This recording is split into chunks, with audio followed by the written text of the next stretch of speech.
हाँ जी बेटा। देखिए, अब जो हम करने करने वाले हैं है ये हमारा थ्योरेटिकल एस्पेक्ट है। और इससे रिलेटेड कई बार क्वेश्चन आ जाते हैं थ्योरी से रिलेटेड, कैपिटल और रेवेन्यू एक्सपेंडिचर एंड रिसिप्ट्स। देखो इनके बारे में ना ऑब्वियस बात है, मुझे आपने ऑलरेडी पहले से पढ़ा हुआ होगा 11वीं क्लास के अंदर, लेकिन स्टिल हम क्या करते हैं, जो भी इसकी थोड़ी बहुत और बारीकी होती है उनको समझने का प्रयास करते हैं। बात क्लियर हो गई? अब देखो, अगर मैं बात करूं यहाँ पर किसी भी ट्रांजेक्शन की, ठीक है ना, किसी भी ट्रांजेक्शन की बात करूं कि अकाउंट्स के अंदर जो भी ट्रांजेक्शन रिकॉर्ड होती है ना, वो आपको बता रखा है कि वो ट्रांजेक्शन दो तरीके की होती है। या तो वो ट्रांजेक्शन होती है मॉनिटरी,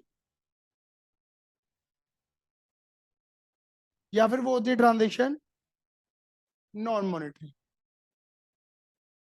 मॉनिटरी या नॉन मॉनिटरी। अब मॉनिटरी ट्रांजेक्शन कौन सी होती है आपको पता है? मतलब आप इसे क्या कह सकते हो, एक तरीके से फाइनेंशियल ट्रांजेक्शन, और एक आप इसे कह सकते हो नॉन फाइनेंशियल ट्रांजेक्शन। मतलब नाम से ही पवित्रता झलक रही होगी क्या, यहाँ पर पैसा होता है और यहाँ पर पैसा नहीं होता है।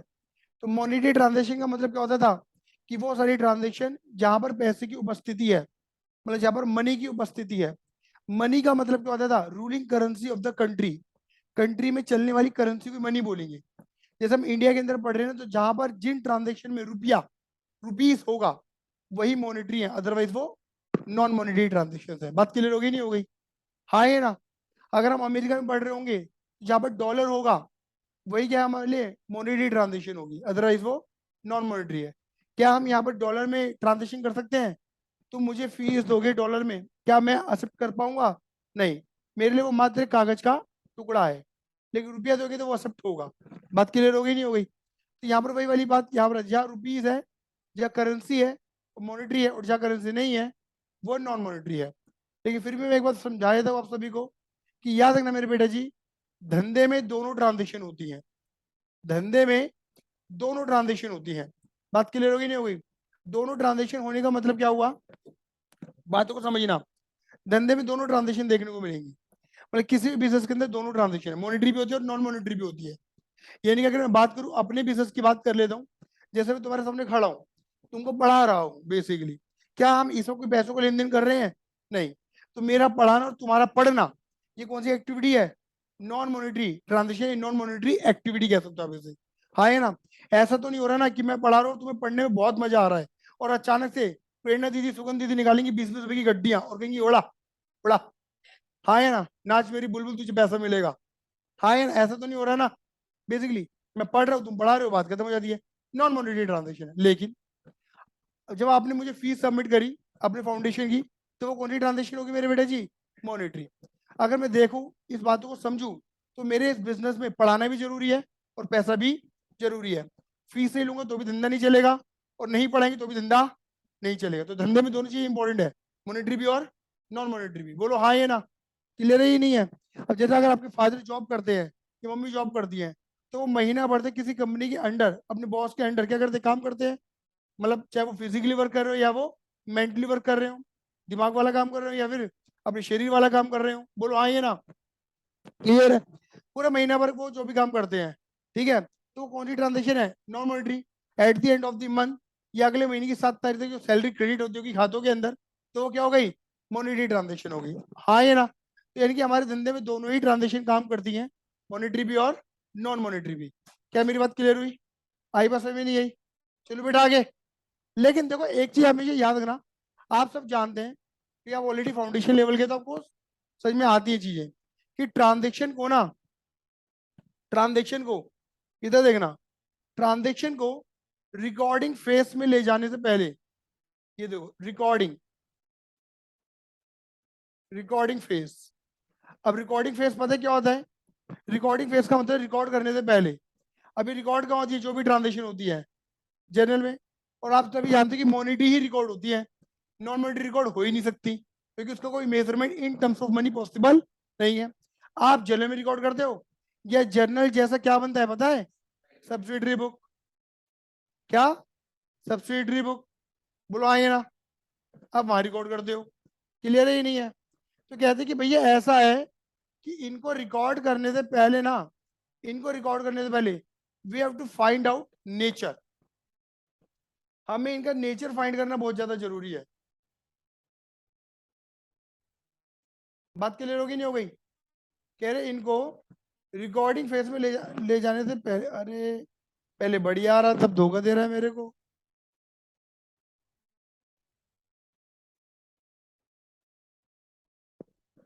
हाँ जी, इनको रिकॉर्डिंग फेज में ले जाने से पहले ना हम इनका क्या निकालना पड़ेगा बेटा जी, बोलिए। नेचर फाइंड करना पड़ेगा। Nature of transaction. ट्रांजेक्शन किस नेचर की है? क्या मेरी बात क्लियर हो गई?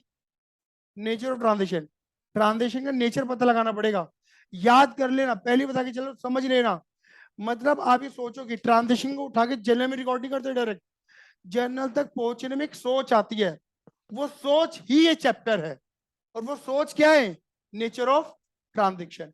आप अगर ये बात 11th के अंदर बताई जाती ना, तो आधे बच्चे सुनते हैं और आधे बच्चे समझते हैं और आधे बच्चे कुछ नहीं करते। हाँ है ना? बात क्लियर होगी नहीं होगी? लेकिन आप क्योंकि फाउंडेशन लेवल पे हो, तो आपके पास ऑलरेडी 2 साल का ज्ञान है और ऑलरेडी अच्छे अच्छे चैप्टर यहाँ पे ऑलरेडी कवर करके बैठे हो, तो और अच्छा ज्ञान है आपके पास अकाउंट्स को लेके। तो आप मेरी इन बातों को बहुत अच्छे से ग्रैब कर लोगे, पकड़ लोगे। तो नेचर ऑफ ट्रांजेक्शन में क्या हो जाएगा मेरे बेटे जी? 2 नेचर आ जाते हैं बेटे। कितने नेचर? 2 नेचर।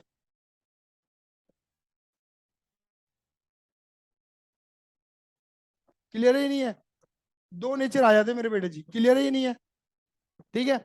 एक नेचर होता है कैपिटल नेचर की ट्रांजेक्शन है, या फिर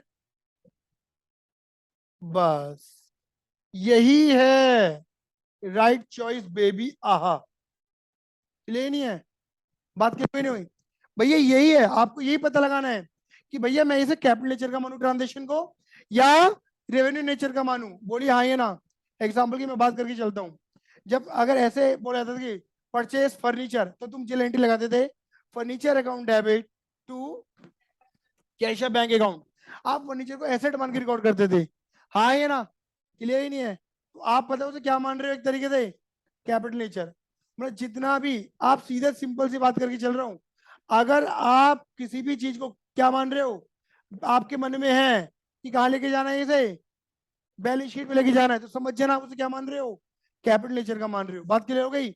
और अगर आप ये सोच रहे हो अरे ये तो कहाँ जाएगा, एट दी एंड कहाँ, बोलो ना, ट्रेडिंग एंड पीएनएल में जाएगा, तो समझ जाना क्या मान रहे हो आप उसे? रेवेन्यू नेचर का मान रहे हो। हाँ है ना? आपने फर्नीचर की रिपेयरिंग करवाई, एंट्री क्या बनाते हो? Repair to cash. आप उसे रेवेन्यू नेचर का ट्रीट कर रहे हो। बोलो हाँ है ना? क्लियर ही नहीं है? आपको पता है कि कौन सा अकाउंट किस नेचर का होता है, क्योंकि इतना ज्ञान आप सभी के पास ऑलरेडी है। बोलिए हाँ है ना? क्लियर है? तो बच्चे देखना, कैपिटल नेचर में फिर 2 चीजें आ जाती हैं।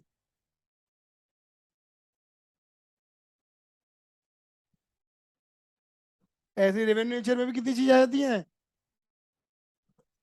2 चीजें। क्लियर है? बताओ क्या आ गया? यहाँ पे एक तो आगे तुम्हारा क्या, कैपिटल एक्सपेंडिचर, बोलिए ना। और यहाँ पे क्या आ जाएगा? Capital receipt. Capital expenditure, capital receipt. मतलब एक्सपेंडिचर में नॉर्मली क्या होता है? पैसे का जाना। हाँ या नहीं? या जाना है या जाएगा, कुछ भी कह लो। हाँ या ना? और कैपिटल रिसिप्ट में क्या क्या आ जाएगा? कि कैपिटल पैसे का आना। रेवेन्यू एक्सपेंडिचर, बोलो हाँ या ना? और ये क्या क्या? रेवेन्यू रिसिप्ट, बोलिए हाँ या ना? Capital expenditure, capital receipt, revenue expenditure, revenue receipt, ऐसा ही होगा। बोलिए हाँ या ना? देखो, मैं तुम्हारे आगे फटाक देसी कैपिटल एक्सपेंडिचर को प्रूफ कर सकता हूँ, ठीक है? लेकिन मैंने क्या करा हुआ, इसके लिए ऑलरेडी नोट्स बना रखे, देखो। कैपिटल एक्सपेंडिचर ये तुम पढ़ लेना, सब तुम्हारे लिए ही है, देखो। मैंने ऑलरेडी इसके नोट्स बड़े प्यार से मेंटेन करे तुम्हारे लिए। देखो क्या लिखा है, important 3 base to make difference between revenue और कैपिटल। बात क्लियर हो गई नहीं हो गई? भैया रेवेन्यू है, ये कैपिटल है, उसके लिए मैंने 3 बेस निकाले बेटा। वो 3 बेस क्या है? Going concern concept, that is time factor, मैं ना मेडिलिटी कॉन्सेप्ट है ना, यानी कि फर्क पड़ना, फर्क, मेडिलिटी का मतलब समझो फर्क, तुम्हें कितना फर्क पड़ेगा इस चीज से, बोलो आइए ना। An asset generation, that is benefits, मैंने ब्रैकेट में बकाया था वो शॉर्ट कीज लिखी है बेनिफिट, हाँ है ना। पहली बात देखो, अगर यहाँ जहां पर ये तीनों कंडीशन सेटिस्फाइड हो ना, जहां पे तीनों कंडीशन सेटिस्फाइड हो, समझ जाना वो क्या है, कैपिटल नेचर है। और जहां पर एक भी कंडीशन टूट रही हो, समझ जाना वो क्या है, रेवेन्यू नेचर। दोबारा बोलू, क्लियर है? अगर बेनिफिट लॉन्ग टर्म तक जा रहा है तो एसेट जनरेशन है, बोलो हाँ ये ना। एसेट क्रिएशन हुआ है, लंबे समय तक बेनिफिट मिलेगा, क्योंकि एसेट ही लंबे समय तक बेनिफिट देती है, बोलो हाँ ये ना। क्लियर ही नहीं है? मेरा ये लैपटॉप है, ये प्रोजेक्टर है, ये एसी है, बोलो हाँ ये ना। ये फर्नीचर है, ये एसेट जनरेशन है मेरी, क्योंकि मुझे लंबे समय तक बेनिफिट दे रही है। तुम भी पढ़ रहे हो, तुमसे पहले कई बच्चे पढ़ के चले गए, और कई बच्चे भी आगे और चेयर पे फर्नीचर पे पढ़ेंगे, प्रोजेक्टर से पढ़ेंगे, एसी की हवा लेंगे, बोलो हाँ ये ना। तो लंबे समय का बेनिफिट है, बोलो हाँ ये ना। दूसरी बात, गोइंग कंसर्न, गोइंग करेंगे टाइम फैक्टर, कितने समय तक के लिए, मतलब लाइफ, काइंड ऑफ लाइफ, हाँ ये ना। गोइंग कंसर्न मतलब कितने समय तक के लिए हमारे पास है ये, बोलो हाँ ये ना। क्लियर ही नहीं है? जैसे एग्जाम्पल की बात करके चलते हैं, तुम्हारी फीस तुम्हारी एसेट नहीं है, जो तुमने फीस पे करी है which is not your asset, वो तुम्हारी एसेट नहीं है, क्योंकि ऑब्वियस बात है, तुमने मुझे फीस कितने महीने की पे करी है टेक्निकली, मोटा माटी राउंड को लेते 6 महीना, बोलो हाँ ये ना। क्लियर है? यानी कि अगर देखा जाए तो टाइम गोइंग कंसर्न का मतलब क्या है, गोइंग कंसर्न का मतलब है मोर देन 12 मंथ, इतनी बात समझिए ना। जो 12 महीने से ज्यादा बेनिफिट देंगी ना आपको, बेसिकली वो तुम्हारे गोइंग कंसर्न है, बोलो हाँ ये ना। गोइंग कंसर्न का मीनिंग समझिए ना, जब तुम 31 मार्च या 31 दिसंबर में, मतलब at the end of the year, अपनी बैलेंस शीट क्लोज कर रहे होते हो ना, उस डेट पर हम एक एक एसेट को जब भी बैलेंस शीट में दिखाते हैं, आपको पता है, आपने 12th के अंदर पढ़ा है कि एसेट दो तरीके की होती है, एक होता है करंट और एक होता है नॉन करंट, बोलो हाँ ये ना।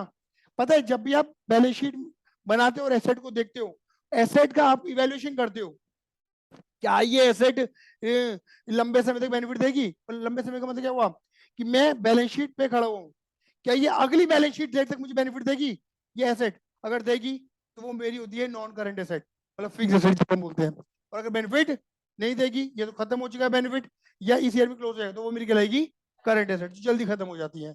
बात क्लियर हो गई नहीं हो गई? तो आपकी जो फीस है वो आपकी करंट एसेट बन सकती है, लेकिन फिक्स एसेट नहीं बन सकती। बात शॉर्ट टर्म एसेट है, लॉन्ग टर्म नहीं बन सकती, बोलो हाँ ये ना। और ऑफ कोर्स, अगर आपकी फीस का बेनिफिट आपको अपने ही फाइनेंशियल ईयर में मिल जाएगा, जो कि मिल जाएगा भाई 1 अप्रैल 22 से 31 मार्च 23 के बीच में, आपको बेनिफिट पूरा क्लोज हो जाएगा ना ये वाला फाउंडेशन का, तो फीस तुम्हारा क्या कहलाएगा, खर्चा कहलाएगा, रेवेन्यू खर्चा कहलाएगा, वो गोइंग कंसर्न के अंदर फॉल नहीं कर रहा, बोलो आइए ना। और वो लंबे समय तक बेनिफिट भी नहीं दे रहा तुम्हें, आया नहीं आया? लेकिन सबसे बड़ा फैक्टर पता है क्या है, वो है बीच में क्या लिखा है, मेटरलिटी, फर्क। फर्क क्या पड़ रहा है तुम्हें? एग्जाम्पल, तुम बोलोगे भैया एसी काम नहीं करता, ठंडी ठंडी हवा नहीं आती हमको, सफोकेशन बहुत ज्यादा हो जाती है, ये कूलिंग बड़ी लेट करता है, आप इसे फेंक दो, और हमारे लिए ना ओ जनरल का 1 लाख रुपए वाला एसी लगाओ 2 टन का। क्लियर ही नहीं है? इधर भैया फ्रीजर बना दो, फ्रीजर, हाँ है ना। क्लियर ही नहीं है?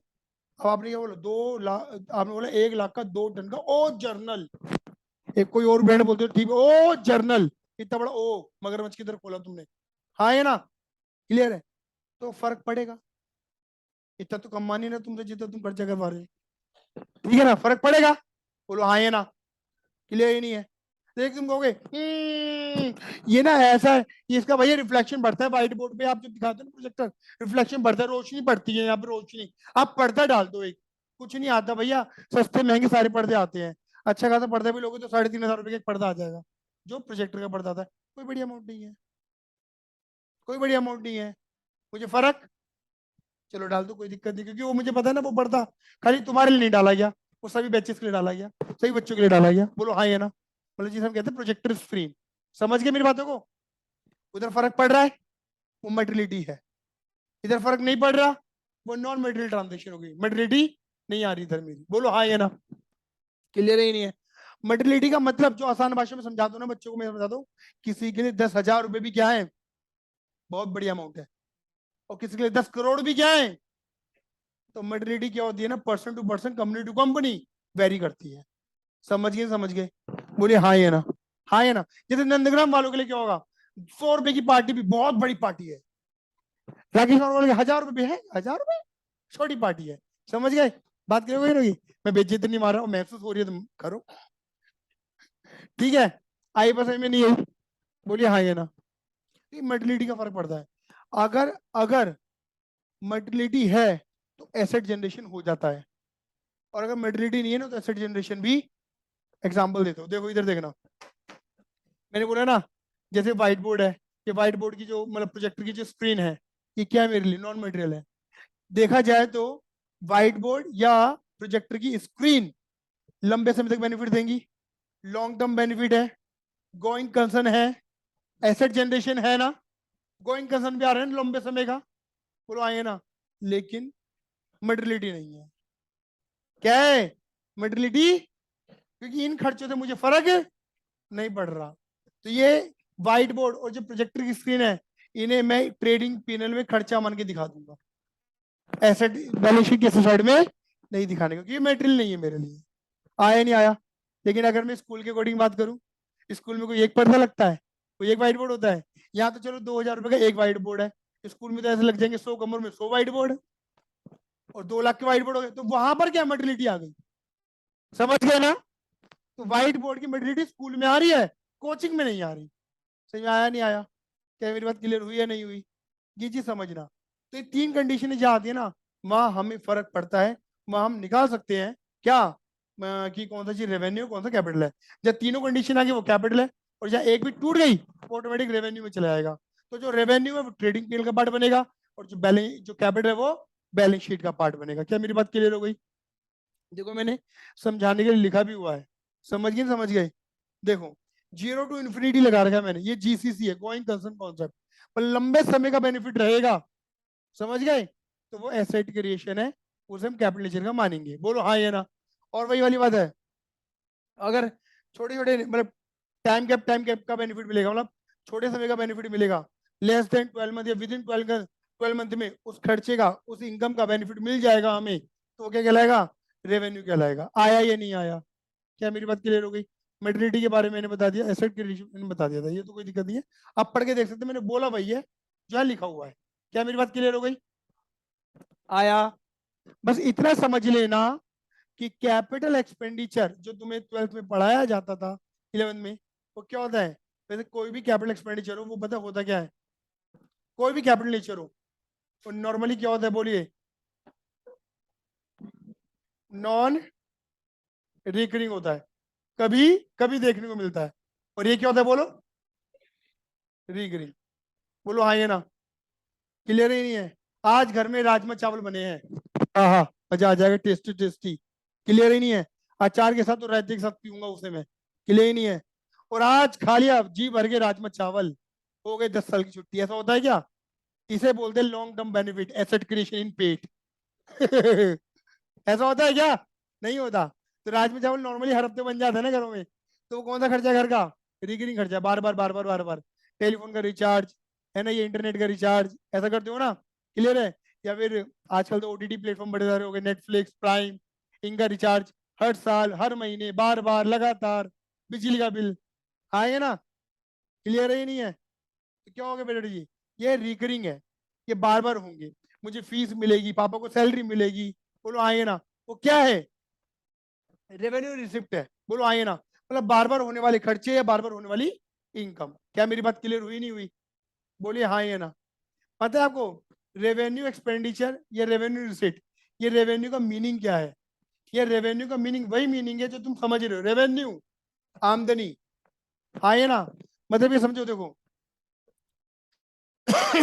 मतलब वो खर्चे जो रेवेन्यू के साथ साथ चलेंगे, रेवेन्यू भी चलेगा और खर्चे भी चलेंगे, रेवेन्यू भी चलेगा और खर्चे भी चलेंगे। बात क्लियर हो गई नहीं हो गई? एग्जाम्पल की बात लेके चल रहा हूँ, मैं तुम्हें पढ़ा रहा हूँ, तुम्हें पढ़ा के कमा रहा हूँ, लेकिन मैंने पंखा तो बंद नहीं कर रखा, है ना? अभी तो खैर मौसम ठीक है तो एसी नहीं चला रखा, लेकिन एसी भी हम चलाते हैं। बोलो आए ना? तो यानी कि आपके लिए मुझे खर्चा फेस करना पड़ा है, बिजली का बिल। हाँ है ना? तो बच्चे को पढ़ाने पढ़ा के कमाना है, तो बिजली का बिल पे करना पड़ेगा, पानी का खर्चा लेना पड़ेगा, काम वाली एंटी लगानी पड़ेगी, है ना, साफ सफाई के लिए, रिपेयर मेंटेनेंस देखना पड़ेगा, अंधेरे में नहीं पढ़ा सकते। बोलो हाँ है ना? क्लियर है ये नहीं है? तो आप समझ रहे हो ना ये सब क्या है? जो मुझे कमाना है ये खर्चा मेरी कमाई के साथ चलेगा। तो रेवेन्यू खर्चे को पता क्या कहते हैं? ये मेरे रेवेन्यू को ना क्या करते हैं, ये मेरे खर्चे को, मेरे इनकम को मेंटेन करते हैं। मुझे जितनी इनकम चाहिए उस इनकम को बरकरार रखने के लिए ये मदद करते हैं। बोलो हाँ ये ना। लाइक एडवर्टीजमेंट भी यही आ जाता है। बोलो हाँ ये ना। एडवर्टीजमेंट बंदे करते क्यों है? Advertisement is like a hope. हाँ ये ना, एक होप ही तो है। ऐसा तो नहीं होगा ना कि राजस्थान के अंदर मैंने बैनर लगा दिया सपोज, हाँ ये ना, क्लियर नहीं है, और मामा की फोटो लगा दी, क्लियर नहीं है, और वहां पे राजस्थान के लोंडे बाबले हो जाएंगे, "ए, यहीं जाना है, यहीं यहीं जाना है, ओ मेरा ड्रीम कोचिंग"। ठीक है ना, ऐसा तो नहीं होगा। हो भी सकता है, नहीं भी हो सकता है, इस लाइक का होप, यही तो होता है। लेकिन फिर भी हम एडवर्टीजमेंट करते हैं, क्यों? सिर्फ और सिर्फ इस दुनिया में अपने आप को दिखाने के लिए कि हाँ हम भी हैं भाई मार्केट में, वी आर ऑप्शंस, हाँ है ना, यही तो है एडवर्टीजमेंट। तो वो क्या है? ये कहीं ना कहीं ये खर्चे मेरी इनकम को मेंटेन करने में मदद करते हैं। बोलो हाँ ये ना, क्लियर ही नहीं है। और ये होता भी है ऐसा। एग्जाम्पल मैं दे देता हूँ।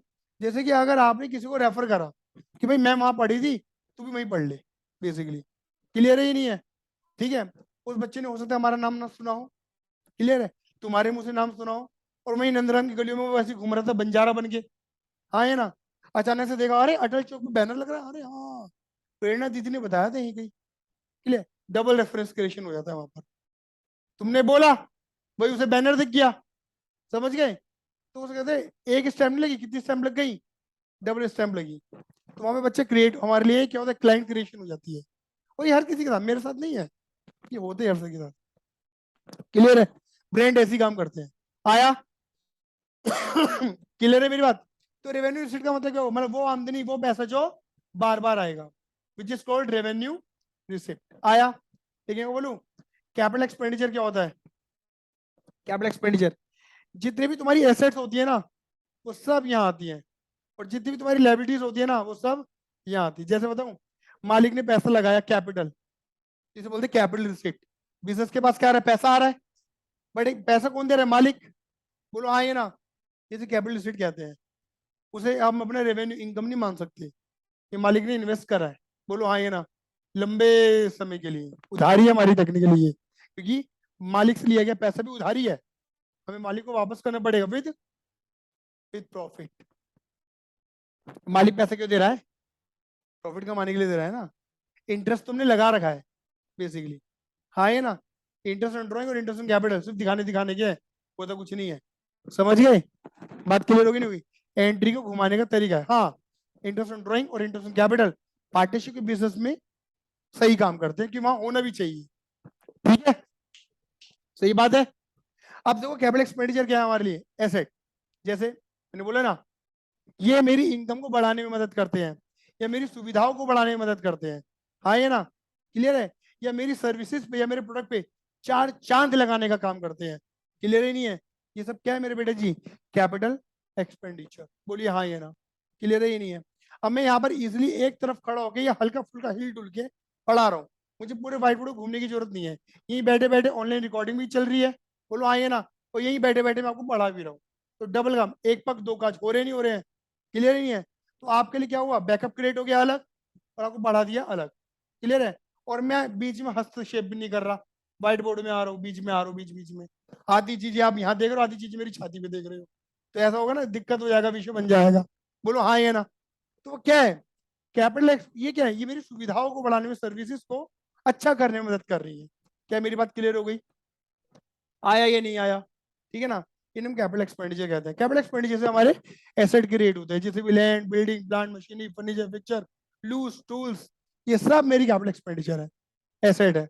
एसेट के अंदर तुम्हें कैटेगरी ओपन करनी, कैटेगरी ओपन कर लो, शॉर्ट टर्म और लॉन्ग टर्म, करंट और नॉन करंट, क्लियर ही नहीं है? लेकिन आपको तो पता है कि करंट एसेट कौन सी होती है, जनरली ऐसी भी होती है कि जो रेवेन्यू खर्चे होते हैं, जो रेवेन्यू खर्चे होते हैं जिनका बेनिफिट तुम्हें नहीं मिल पाता, अगले साल मिलेगा, तो वो शॉर्ट टाइम के लिए क्या बन जाती है, which is called current asset. आ रहा है नहीं आ रहा है? सारी चीजें इंटरकनेक्टेड, अगर पढ़ना चाहो तो सब कुछ, ईच एंड एवरीथिंग। आया? क्लियर है ये नहीं है? ठीक है, ये मेरे रेवेन्यू को ना, मेरी आमदनी को बढ़ाने में मदद करते हैं। क्लियर? लोन लेना, लोन क्या होगा ये? Capital receipt. क्लियर है? फिर भी कुछ सवाल आए तो पूछ लेना, ठीक है। इसमें एक देख ले, तो कुछ बच रहा हो तो बता देता हूँ थ्योरी में, ये पढ़ लोगे।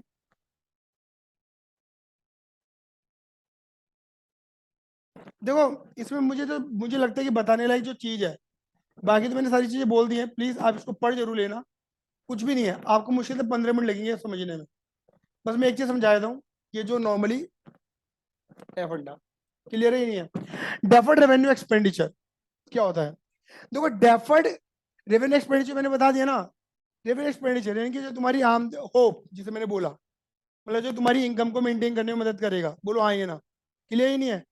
ये कमाने में, have to earn income, maintain करने में, कमाने में मदद करता है। डेफर्ड का मीनिंग क्या होता है? कि ऐसे रेवेन्यू एक्सपेंडिचर जिन्हें आप डेफर्ड कर रहे हो। डेफर्ड यानी कि कैरी फॉरवर्ड टू फ्यूचर, मतलब कुछ ऐसे रेवेन्यू खर्चे हो जाते हैं जो दिखने में तो रेवेन्यू नेचर के हैं, मतलब उसमें कोई एसेट क्रिएशन नहीं है, कोई एसेट क्रिएशन नहीं हो रहा, ठीक है। उनके तो अंदर कोई एसेट क्रिएशन नहीं हो रहा, फिजिकली, इंटेंजिबली, टेंजिबली कोई एसेट, मतलब कोई भी एसेट पैदा नहीं हो रही। क्योंकि याद रखना, एसेट का पैदा होने का मतलब है कि एक समय के बाद, at the end of the life of asset, आप उसको बेच सकते हो, वो एसेट है तुम्हारी। बोलो हाँ है ना? गुडविल बिक सकती है, पेटेंट, कॉपीराइट बिक सकता है, हाँ है ना? मैं कह रही हूँ प्रोजेक्टर खराब हो जाएगा, एसी खराब हो जाएगा, ये कबाड़े में भी बिकेगा, मुझे 500 रुपए देके जाए, मुझे 500 रुपए देके जाएगा। लेकिन एडवर्टीजमेंट बिकता है क्या? वो तो खर्चा हो गया, हाँ है ना? लेकिन कुछ ऐसे रेवेन्यू एक्सपेंडिचर जिनमें एसेट क्रिएशन नहीं है, लेकिन वो गोइंग कंसर्न के अकॉर्डिंग थोड़ा लंबा टाइम फैक्टर ले रहे हैं, वहां पर जीसीसी अप्लाई हो गया, हाँ है ना? क्या अप्लाई हो गया? दो चीजें अप्लाई हो गई, वो एसेट क्रिएशन तो नहीं है, लेकिन बेनिफिट थोड़ा लंबा चला गया, और थोड़ा मटीरियलिटी भी आ गई, मतलब खर्चा थोड़ा अच्छा खासा खर्चा हो गया। छोटा मोटा होता तो कोई दिक्कत नहीं थी, थोड़ा लंबा चौड़ा खर्चा हो गया, मटीरियलिटी भी आ गई, बोलो हाँ है ना? और जीसीसी आ गया। एसेट क्रिएशन नहीं है, बेनिफिट मिल भी सकता है और नहीं भी, दोनों बात है, एडवर्टीजमेंट से, बोलो हाँ है ना? तो ऐसे रेवेन्यू खर्चों को हम क्या करते हैं, मल्टीपल ईयर में, जितने सालों के लिए वो करे गए हैं, उनमें डिवाइड कर देते हैं, बांट देते हैं, उन्हें डेफर्ड ट्रीटमेंट दे देते हैं। थोड़ा इस साल, बाकी कैरी फॉरवर्ड, उसे बोलते हैं डेफर्ड कर देना। फिर दूसरा अगले, थोड़ा अगले साल सेकेंड ईयर में, फिर डेफर्ड कर देना, कैरी फॉरवर्ड टू फ्यूचर। फिर तीसरा अगले साल, फिर कैरी फॉरवर्ड टू फ्यूचर। समझ गए? ऐसे बढ़ता चला जाता है। इसमें मोस्ट कॉमनली एग्जाम्पल जो टीचर्स देते हैं, एग्जाम्पल एडवर्टीजमेंट सस्पेंस अकाउंट देते हैं, जिसके अंदर मैंने एक नॉर्मल एग्जांपल बताता था बच्चों को, कि सपोज मान के चलो कोलकाता नाइट राइडर्स शाहरुख खान की टीम है, शाहरुख खान अपनी टीम का एक थीम सॉन्ग बनाना चाहता है, हाँ है ना? और उसमें वो दीपिका पादुकोण को नचवाना चाहता है, क्लियर ही नहीं है? तो वो गया दीपिका पादुकोण के पास और बोला नाचेगी, क्या बोला? नाचेगी। Deepika Padukone, what do you mean by नाचेगी? ऑफ कोर्स नाचेगी, क्लियर ही नहीं है? How much? 10 crore rupees, 10 crore में नाचेगी, बात क्लियर होगी? 5 करोड़ का गाना शूट हुआ, कितना खर्चा हो गया? 15 करोड़ का गाना बन गया। और वो टेलीकास्ट होगा टीवी पे, सपोज मान के चलो कितने साल के लिए? लेकिन ऑब्वियस बात है, फैन फॉलोइंग बढ़ेगी, के आर की जरूरी है? नहीं है ना? क्लियर ही नहीं है? ये खर्चा है। तो 5 सालों में बांट दिए 3-3 करोड़ रुपए ईच ईयर, मतलब 3 करोड़ पहले साल, 12 करोड़ डेफर्ट, फिर 3 करोड़ अगले साल, 9 करोड़ डेफर्ट, फिर 6 डेफर्ट, फिर 3 डेफर्ट, फिर 0। 5 साल में ऐसे धीरे धीरे बढ़ता चला जाएगा। जो डेफर्ड किया जाता है वो हमारे बैलेंस शीट की एसेट साइड में नजर आता है, वो ही होता है डेफर्ड रेवेन्यू एक्सपेंडिचर, या वही होता है हमारा फिक्सटिशियस एसेट, एक बनावटी एसेट, जो एक्चुअल में तो एसेट नहीं है, जिसका बेनिफिट मिलेगा कोई गारंटी नहीं है। लेकिन हाँ, क्योंकि इसमें जीसीसी और मेडिलिटी अप्लाई हो रही है, इसमें इसे डेफर्ड कर रहे हैं। आया या नहीं आया? क्लियर है या नहीं है? बढ़िया। फिर भी दिक्कत हो सकती है, इसे पढ़ लीजिएगा।